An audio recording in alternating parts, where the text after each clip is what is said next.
In today's news, the BVI sees two major car accidents over the weekend, and cruise ships are set to sail to the USVI come January 2021. And the police commissioner, he commends his officers and speaks on police brutality. All this and so much more when 284 News returns. How does financial services benefit the BVI? It's been around for more than 3 decades before the World Wide Web and is now part of the everyday life of our islands. More than 2,200 people are directly employed in financial services, and another 3,000 jobs are supported indirectly. Jobs are corporate service providers, lawyers, insolvency, accounting, banking, insurance, regulators. That's almost 27% of the national workforce. Of those, more than 65% are BVI landers and belongers. What about restaurants, supermarkets, or shops? Well, 100% of people eat. So, they buy food. They buy swimsuits and shampoo and cars and power tools and plantains and fish and roti and pates. Financial services employees buy painkillers and lots of beer. Then there's electricity and dental floss and toilet paper and pretty much everything else. And everyone needs a roof over their heads and a place to do business, so we all rent or buy from a local landlord. Housing and office space alone means millions of dollars into the pockets of BVI families. At the end of the day, everyone benefits, including charities who receive thousands of dollars every year. And more than 60% of all government revenues come from fees paid by financial services. This money is spent on schools, roads, ports, scholarships, the environment, health, sports, children, youths, and the elderly. Financial services contributes more than $290 million to the BVI economy. That's more than 30% of all economic activity is driven by financial services. This creates thousands of jobs all across the islands, meaning more people have a way to earn a living. What does financial services do for the BVI? Let's just say, it keeps our lights on. Financial services is everybody's business. So, come on, mind your business, and let's not keep this to ourselves.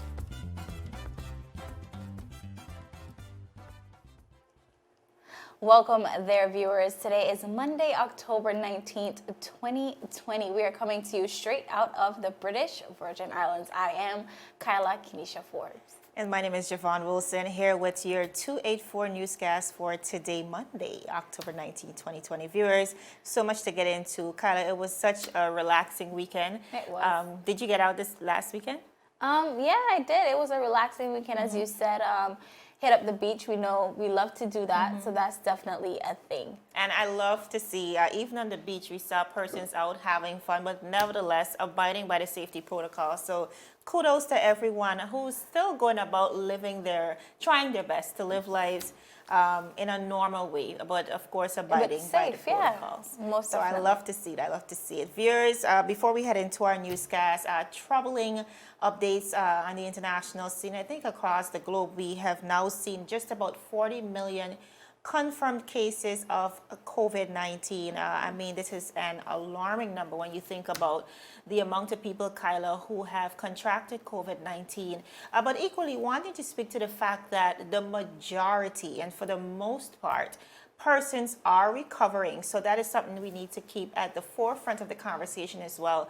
Just over in the USVI, we continue to monitor those updates. Even here in the BVI, 71 cases, 1 death, I think 70 cases recovered. So I think overall we're doing a relatively good job, and it really speaks to the true nature of the virus, which is the fact that most persons will not die or be severely impacted by COVID-19. Most definitely, and I think, Javon, that 40 million, we must remember that this number started about in December. So yes, we've been battling with this for quite some time, nearly a year now. Who would have thought at the beginning of the year that this is what we've been dealing with? But 40 million, although it has been a very hard time for the entire world, as you said, we have found a way to continue living. It has been definitely a trial for some persons in some countries, but we're still trying our best. And as you said, that's just the nature of the beast that we're dealing with, and we're trying our best to deal with it accordingly. Absolutely. And one of the things we know for sure coming out of this pandemic is the economic fallout. We've seen economies across the globe. I mean, large nations, smaller countries, it matters not. COVID-19 Everyone. has spared no one as it relates to the economy. But surprisingly, over the last few months, and that is, of course, between July to September over in China, of course, which was where this all started, the first epicenter, of course. We see China seeing a 4.9% growth in their economy. Oh, wow. And this is in comparison to last year within that same period. So it shows some form of a bounce back, even as we examine the unemployment issue in the United States of America. We're seeing bits and pieces of improvement. And of course, it's gradual, but we do see some amount of hope across the world. And here in the BVI, before we head into our newscast, 2 accidents, Kyla. One happening on Friday, I think it was on Saturday. On Saturday, a retaining wall collapsed, crushing one of, I think, 2 vehicles. And then on Sunday, Parakeet Bay, just last night around 10:42 p.m., a car crashing into a lantern post. Some persons experience a current shortage due to that. But all those details, viewers, we have for you in today's newscast. Most definitely. And we want to remind the people and the residents of the Eastern Long Look area that the Virgin Islands Recovery and Development Agency, which we know as the RDA, they're having a meeting to discuss some issues with this community. That meeting will be held at the Willow Wheatley Primary School on Thursday, October 22nd at 6 p.m. And really and truly, this is really to speak about some projects that is coming up in that community, but also some of the works that has already begun in the Little Dix area, the Sabbath Hill area, Hope Hill, and around Bob's gas station. So, and they'll have a question and answer segment. So this is definitely a great initiative, and this is a great meeting for the people and the residents of the Eastern Long community to go out to speak about some of the issues that they have had in the past, and even now as it pertains to the road works. This is definitely something we've been speaking about quite some time with the Long Look and Eastern community. And what I love about it is that it encourages dialogue between the community and the government, and we're always calling for those opportunities. Viewers, we're going to head straight into it, beginning with the incidents across over the weekend. Now, a retaining wall collapsed on Saturday, that's October 17th, resulting in extensive damages as 2 vehicles, as you can see in the picture, were crushed in its path. Now, based on reports reaching our newsroom, it may have been as a result of the recent torrential rainfall over the last few days. And you know, Kyla, we do know, especially Friday night, the territory saw exponential rainfall, lightning, as well as thunder. I mean, that was scary as it gets. Now, other reports coming out of this story, viewers, also suggest that while no one was injured at the scene, the incident actually occurred just after one of the occupants exited the vehicle. Wow. Now, an official report is forthcoming from the Royal Virgin Islands Police Force, and of course, once provided, those updated details will be shared on 284 Media. Then just around 10:42 p.m. last night, members of the Royal Virgin Islands Police Force were summoned to the scene of a Parakeet Bay accident. They are now investigating the circumstances that led to the collision in the area around the H. Laverty Style Community College. Now, according to reports on that story, the vehicle in question slammed into a lantern post, resulting in power outages in some areas across the island. It is still unclear if the driver or anyone else was injured during the accident. Of course, more details to come on this story. Kyla, really unfortunate turn of events over the weekend, especially with the one in Havers, the Havers Estate area. That one for sure just seems like a freak accident, but we do know the weather has been acting up recently, especially on Friday evening. We witnessed the thunder, the lightning, extreme rainfall. So Yeah. we know for sure that that may have rendered the soil unstable and hence resulting in that wall collapsing. I'm just very happy to see that nothing crazy happened to anyone. No one was injured. And even coming out of the accident in Paraquita Bay, we're hearing reports that there were slight injuries, but that is still yet to be confirmed. And again, as those details become available, we'll be updating you. Most definitely. We definitely just happy that no one was hurt tremendously by these accidents. But as we move on, we see where Commissioner of Police Michael Matthews, in a Twitter post, he commended his officers for the works that they have been doing thus far. Now, in the Twitter post that you see up on the screen, he says, and I quote, "In the last 3 weeks, we have seized 7 loaded firearms, charged a suspect for a recent homicide, captured 123 kilos of cocaine in 1 seizure, chased and arrested robbers, and laid numerous charges for all of these events." Now, Javon, week after week, we have been reporting on the outstanding work of the Royal Virgin Islands Police Force. We see it as the reports come in, and we see where the commissioner saw it necessary to publicly commend his officers, which is very, very good. We also spoke to the police commissioner earlier today, and if persons have not watched that yet, we definitely encourage them to watch that. But also, you know, in the last few weeks and week after week, the Royal Virgin Islands Police Force have been getting some bad press here and there, and we've been speaking a lot about police brutality here in the BVI as well across the globe, and this is definitely something that we wanted to address. So we posed this question to the police commissioner on this, and what is his thoughts, and this is what he had to say. First of all, let me apologise to anybody who feels that any of my officers have got it wrong and haven't dealt with a situation appropriately. We don't go out there with an intent to cause problems for the public. Our primary aim is to protect the public. Now, we don't always get it right, and when people raise concerns, I take that personally very seriously, and we have a capability built into our system where we will investigate ourselves and be held to account. Now, there is some cynicism. Now, viewers, as I said, much was discussed within that video, and of course you can catch that on our page. But Javon, as we know recently of these situations, you know, they have been brought to light via social media, and you know, persons are wondering, is there any official line or persons that they can reach out to if this is their situation, or if anything occurs as it pertains to police misconduct. And then that's when Commissioner Matthews, this is what he had to say about that. Either in writing or in person. The Professional Standards Department, as they are known, are based within police headquarters, and we are now back in our proper police headquarters. We're no longer in the Right Way supermarket. And they are an independent team. They've been trained and they're set up there to interview people who make complaints and then to undertake investigations and provide answers. And very often when that team do act, we get to the bottom of something very, very quickly, and we're able to satisfy a number of members of the public very, very quickly that what has happened won't happen again, or that, you know, sometimes it wasn't as bad as they perceived. Right. Equally, and this is an important point, some of those cases do lead to internal discipline with regard to officers.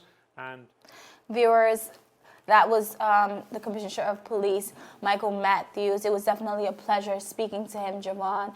He actually... His inaugural visit to it for me. Yes, his first visit. But really and truly, that interview was jam-packed with some just information all that has been happening during COVID, and he was very candid in that conversation. So once again, we encourage viewers to go over and listen and watch that interview. But viewers, of course, we have so much more for you as the Virgin Islands Youth Parliament has been relaunched, and also the VI Health Department over in the USVI is encouraging their residents to avoid non-essential travel. So you definitely want to hear more about this. Of course, this is 284 News, and we'll be right back.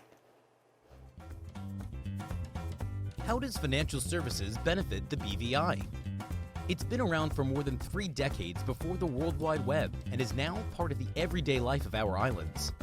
More than 2,200 people are directly employed in financial services, and another 3,000 jobs are supported indirectly.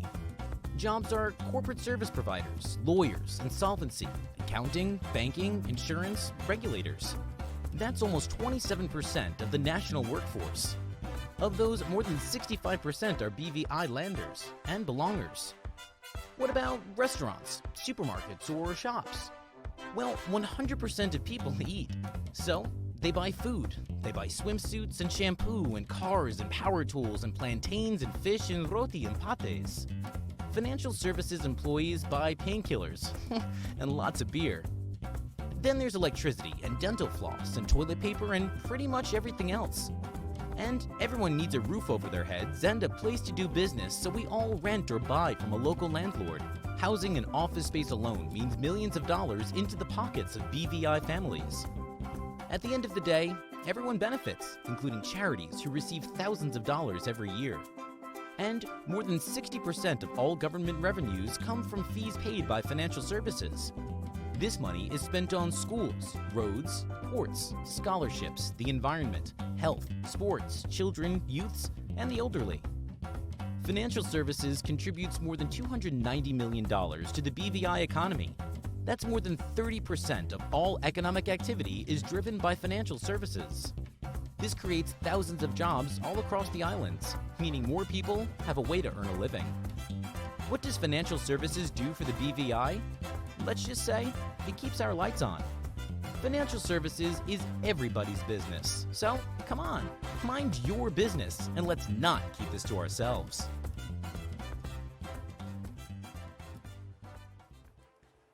Viewers, welcome back to 284 News. Thank you so much for sticking with us. Now, the Virgin Islands Youth Parliament will be relaunched tomorrow, Tuesday, October 20th. And, this is definitely something that you do not want to miss. It will be reassigned under the ambit of the House of Assembly in keeping with the Commonwealth Parliament best practices. Now, Speaker of the House of Assembly, Honorable Julian Willock, said he was very excited that the program to build young democracy is being built and will host the relaunching ceremony after a few setbacks. Honorable Willock said, and I quote, "The Virgin Islands Youth Parliament will allow young people to participate in local, regional, and international debates on issues facing our societies, and our youth parliamentarians will also focus on youth governance in the territory and bring youth awareness, education, and training." End of quote.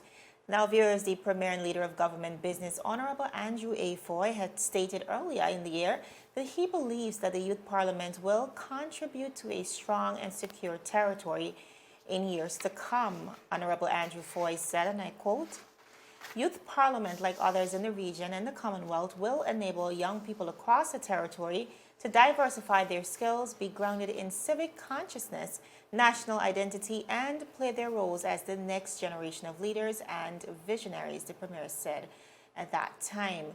Now, one of the members of the soon-to-be launched Youth Parliament, Mr. Kevin Foy, of course, well known in the community, pioneering a lot in the community, really spoke on behalf of the other young parliamentarians. And he said, and I'd like to quote, "We are very enthusiastic about this launch," he said, adding that we are ready to partner with each other and with our local legislators as we strive to make an impact in our community.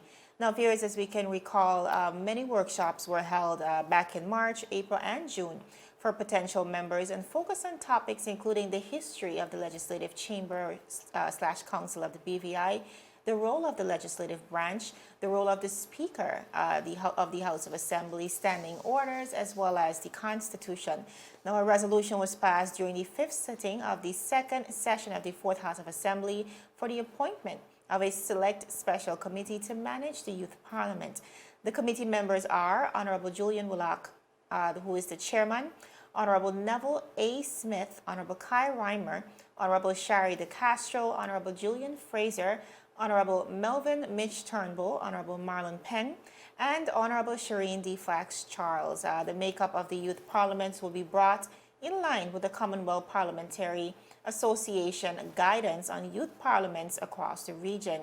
The relaunching ceremony of the Virgin Islands Youth Parliament will be held at the H. Laverty South Community College at the Eileen Parsons Auditorium. That is tomorrow, Tuesday, October 20th, again at 10 a.m. The ceremony will be aired live via the government's page and, of course, right here on 284 Media. Kyla, I really love that we're getting back to business, especially as it relates to the conversation on the ground within the younger generation. Yeah. I think we live in a time and in an era where young people especially are holding our leaders accountable.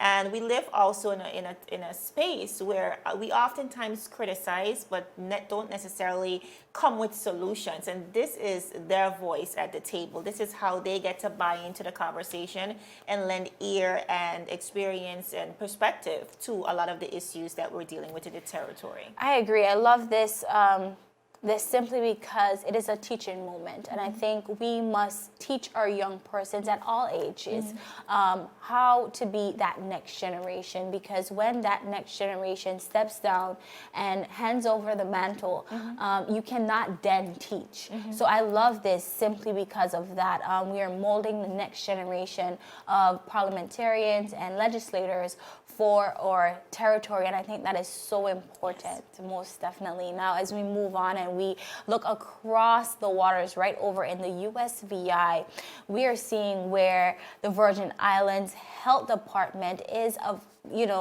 they're encouraging their residents to avoid non-essential travel to the U.S. mainland, as we see being reported with COVID-19 cases increasing in the U.S.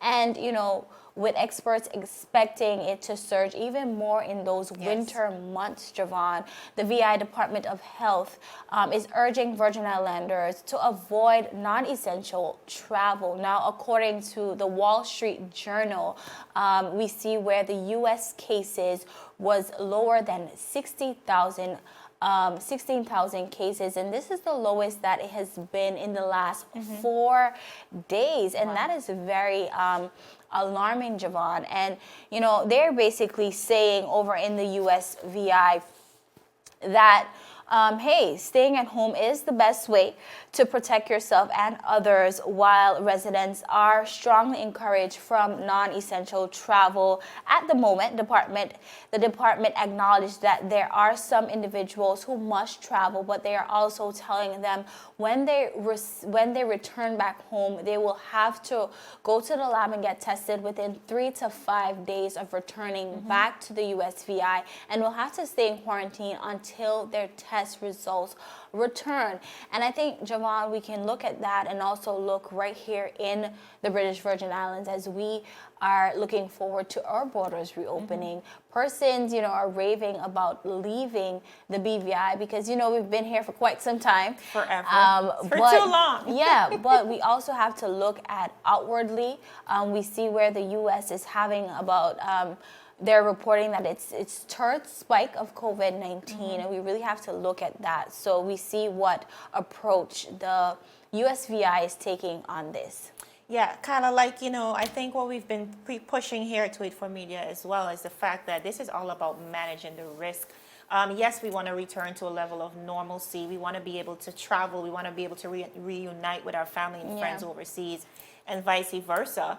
And it's been challenging, social distancing and literally staying away from what we know to be our way of lives. But at the same time, we have an equal responsibility and obligation to ensure that we are doing so responsibly. This is not necessarily a time for us to be out there frolicking and having the world of fun, we have to be cautious, because the thing about the nature of the virus is that, it may affect you and you may not show symptoms or be immensely affected by it. However, you can easily be a carrier, and it might move on to your grandmother. It might affect a child in the family. So in exercising personal responsibility, you are by default taking care of the people around you. Most I could definitely understand, even though, yes, the USVI is allowing travel, they want to ensure that you're taking full responsibility and being mature in the process. And that's what they're saying. If you do have to travel, make sure that you're putting safety first while traveling. We know that life does not stop, and some persons do have to travel, but they also have to take the necessary precautions while doing that. But also, we could look about a few months back when the cases were really high in the USVI, and now they only have 18 active cases. So we see where they've put that hard work in to get down their cases and to get it contained within the USVI, and they're just asking their residents this simple favor. Yeah, just to ensure that we do not retard those efforts. Viewers, still ahead, cruise ships can set sail to the USVI as soon as January of 2021. We have all the details on that story and so much more when 284 News returns.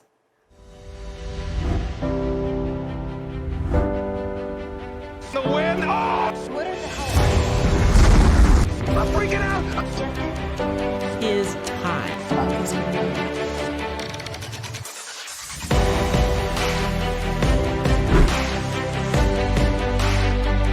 284 News. Coming to you live and direct from the beautiful British Virgin Islands. What's poppin', what's really good, what's happening, what's up? Davis has won it for the Lakers!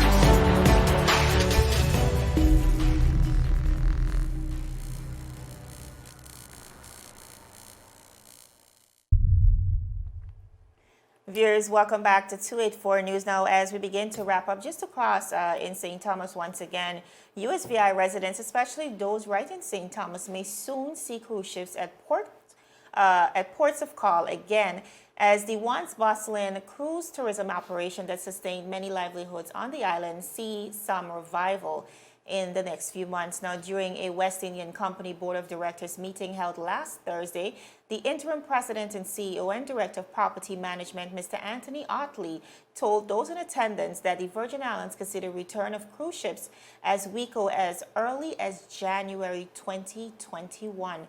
Now, the cruise industry, as we all know, came to a standstill earlier this year after many countries started issuing no-sail orders as a result of the pandemic. This has not only led to over 300 cruise ships around the world being docked indefinitely, but also created an unstable environment since timelines for the resumption of services remained fluid.